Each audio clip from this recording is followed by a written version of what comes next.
ও টুনির মা তোমার টুনি কথা শুনে না।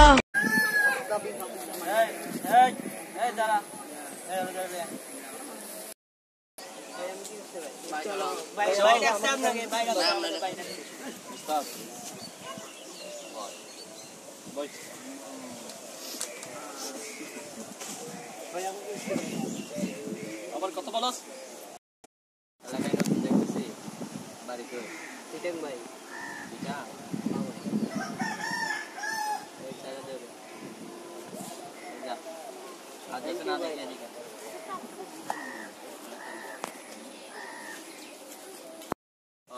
ভাই আমরা যে ওরা ধরলাম ও তো সবাই গিয়া কইব আমরা সুলো শিখতে পারিনি।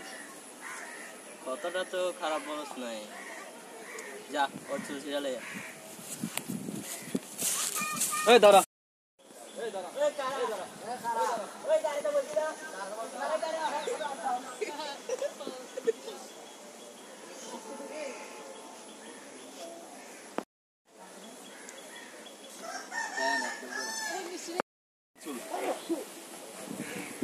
এই যে চার্জ তো